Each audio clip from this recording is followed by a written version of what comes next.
হ্যাঁ, এইখানে এলাম। এই দেখো সুইমিং পুল। তো আগে একবার আমি এসেছি, কিন্তু তারপরে আর আসা হয়নি। তো এলাম, খুব গরম লেগে গেছে, তো একটা হাওয়া খেতে এলাম। দেখি হাওয়ার সঙ্গে আবার কি খাওয়া হয়। হাওয়ার সঙ্গে কিছু খাওয়া হবে কিনা তা জানি না। তো খেতে এলাম, দেখা যাক। রামপুরহাটের মতন জায়গাতে যে একটা সুইমিং পুল হয়েছে, এটাই বিরাট ব্যাপার। কারণ এখানটা তো অত উন্নত ধরনের ছিল না, আস্তে আস্তে হচ্ছে। তো সেই জায়গায় এলাম। এই যে তাকাও তাকাও তাকাও, এই দেখো আমার বর। এবার তুমি ধরো, আমারটা তুলো না, তুলে অন্ধকার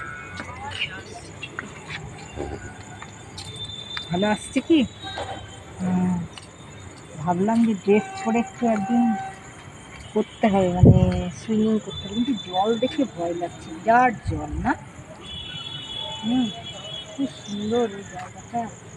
আহা, আর একটু বসি। ওই আগে চলো যাই যাই, একটু বসিনি, ভাবি একটু। কেমন লাগছে রামপুরহাটের মতন জায়গাতে যে এত সুন্দর একটা জায়গা হয়েছে, এটাই ভাবতে পারছি না আমি। ও লাজবাব। চলো, ভিডিওটা করার জন্য এলাম।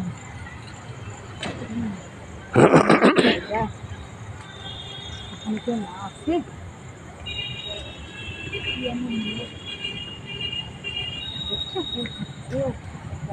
কেউ নাই, ফাঁকা তুমি আর আমি। রিল্যাক্স করতে যাচ্ছি। যারা গরমে এলে গোবরওয়ালা কাজ করে, তখন এখানে খড়খড়া তো প্রায় সময় আসছে, তাই বলে আজকে ভালো লাগছে না আমার। ওই সুইমিং পুলের ওখানে যাবো। ওখানটা যদি ভিড়ই করবে তাহলে তো ফাঁকা জায়গায় কেন করবে, বুঝলে? হচ্ছে হ্যাঁ,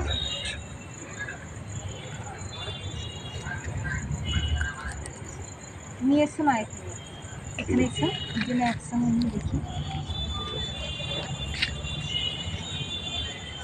ভালো লাগছে কি জানি না, কেমন লাগবে। ঠিক আছে, আচ্ছা এবার কাটি একটু, কেন না অনেকক্ষণ ধরে হলে আর হবে না তখন।